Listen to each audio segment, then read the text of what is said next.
Hello, welcome. In this video we are going to prove some important results. These results are on connectedness or on disconnectedness of topological spaces.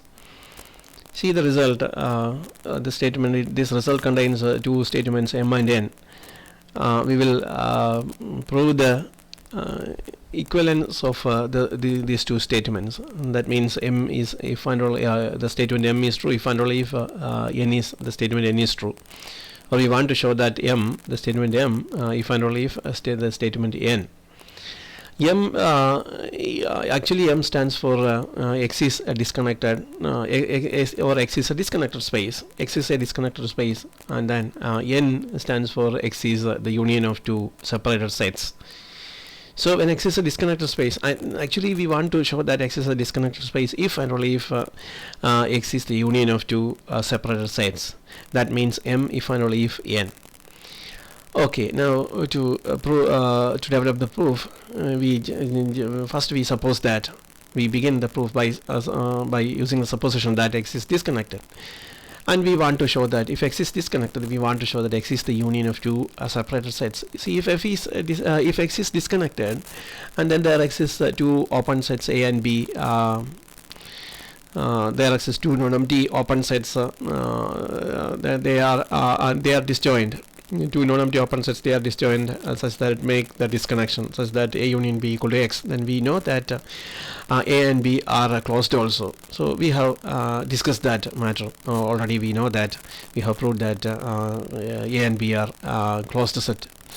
Now we can take A equal to we can take A equal to closure of C, and also since A is closed, A and B are closed. A equal to closure of A. Since A and B are closed sets, then A equal to closure of A and B equal to closure of B. Okay, and therefore you can write and since A and B are closed, these statements are correct. A equal to closure of A and B equal to closure of B. And since A intersection B equal to the empty set, also we know that A intersection B is the empty set, and we get that closure A, we get that closure A intersection B equal to empty. Why? It's because A intersection B equal to empty is already there. And in this statement you can replace the fact that A equal to closure of A. Now you can replace A by closure of A. Thus we get that closure of A intersection closure of B equal to the empty set. Similarly, considering again A intersection B equal to the empty set, we get that by replacing B by closure of B, we get that A intersection closure of B equal to the empty set. Thus there exists two separated sets. Using the definition of separated sets, we can say that there exists two separated sets A and B are two separated sets such that their union equal to X.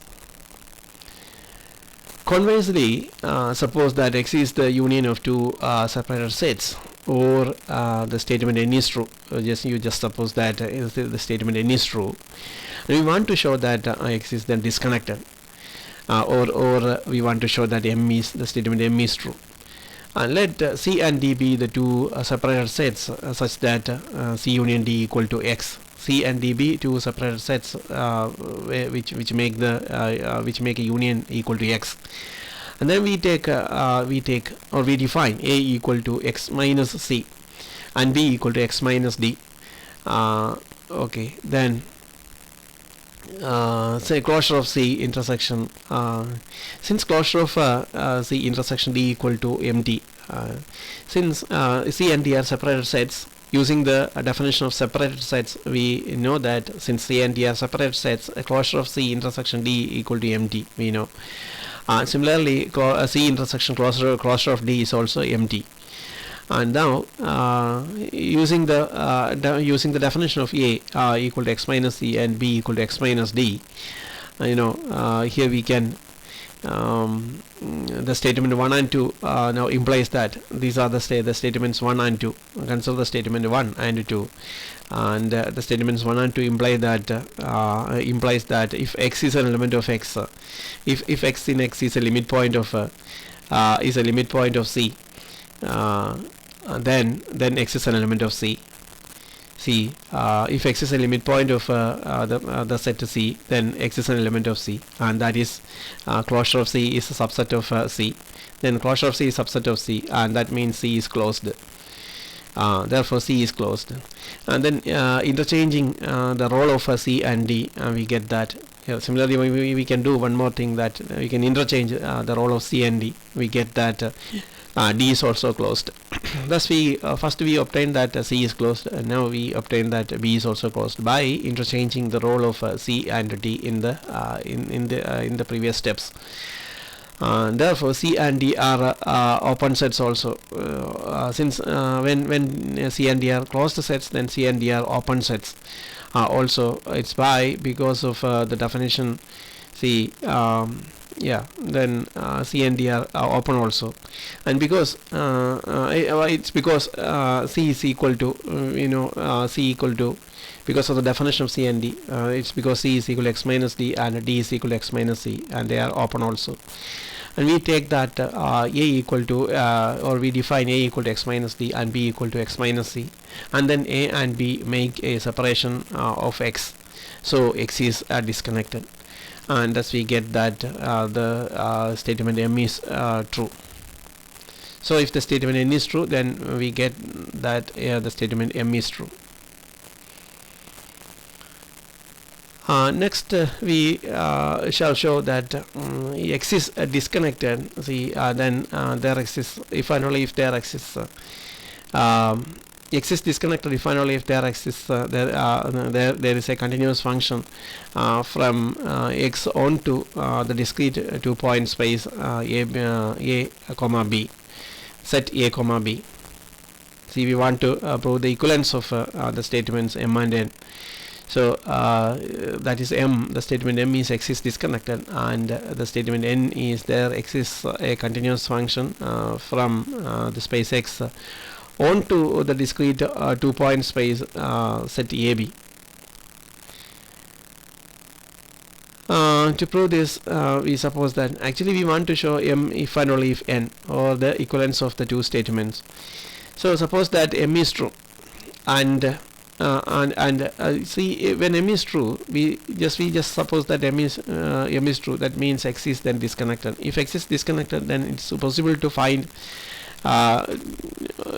two open sets A and B that make the separation of X. So we define now we define a function F. So see, since X is disconnected and there exists two open sets that make the disconnection, so we define a function F from X to the closed interval, the 2-point set AB. We define a function X from the 2-point set AB. That definition is given here. F of X is equal to the small element, the small number A, the small letter A, and that's the first element. F of X is equal to the first element whenever X belongs to, when the point X belongs to the capital set A, and the first set subset A of X, and F of X is equal to B whenever X belongs to the second subset B. Then it's clear that F inverse of A, what is F inverse of A equal to, that's equal to A. It is now clear that F inverse of A equal to A, and F inverse of B equal to the entire subset B.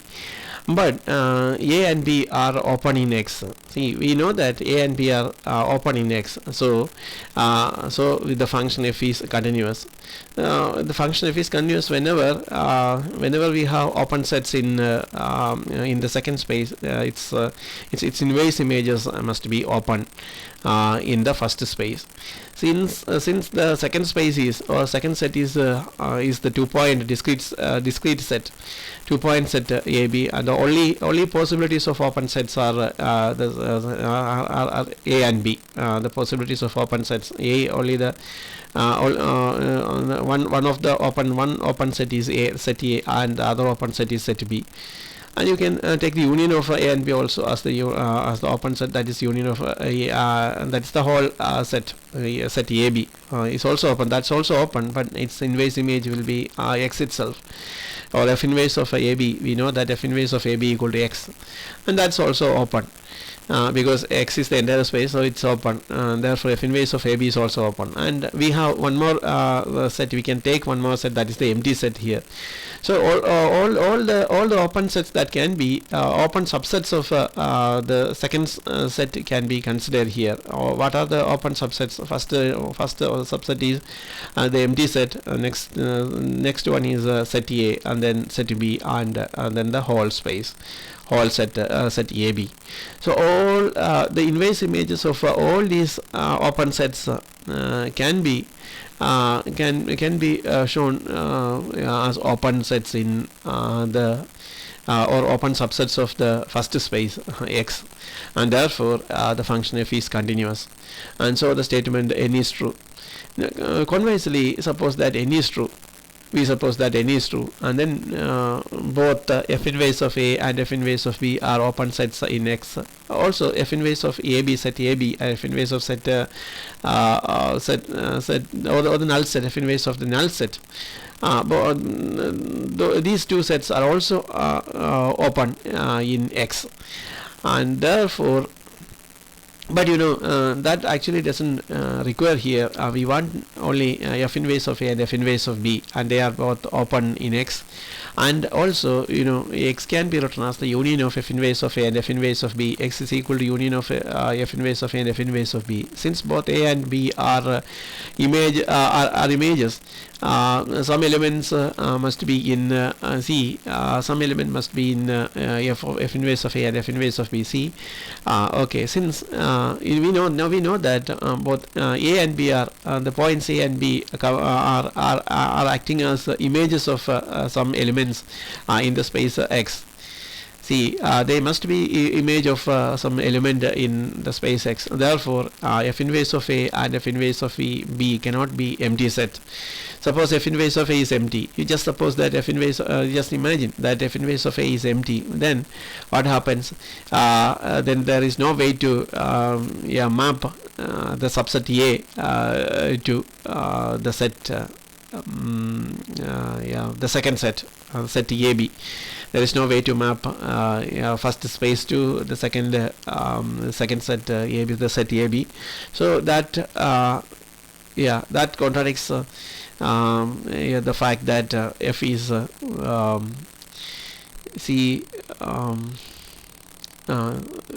is that?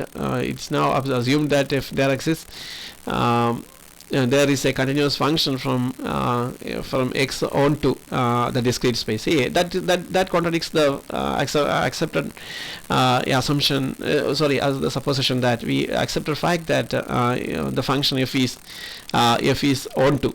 So there must be some point in X that gives us that makes A as the image of that point in X. So if there is no such point in X, and that makes A as the image of that point, then that the function f is not onto.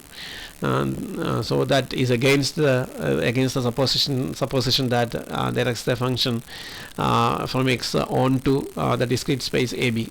So it is clear that f inverse of A and f inverse of B they are non-empty. That means f inverse of A and f inverse of B they are non-empty. So we can now take A equal to f inverse of A. We can define A equal to f inverse of A and B equal to f inverse of B, and also you can see that A intersection B. You can think about A intersection B. A intersection B is empty. That actually comes from the definition of the function. So the function is defined. This is the definition of the function that makes it clear that f inverse of A and f inverse of B or A and B, their intersection is empty. Okay, so thus we get that A equal to f inverse of A and B equal to f inverse of B can actually make a separation for X. That's the statement n. Therefore here the statement M is thus proved. So if N is true, assuming that the statement N is true, so conversely suppose that N is true, and therefore the statement, you are assuming suppose using that statement, the fact that N is true, then the statement M is proved. So this is a correction. This must be corrected. The letter N must be corrected to write M, to use M. So it must be corrected to M. Okay, and that's the end of the proof. Thank you.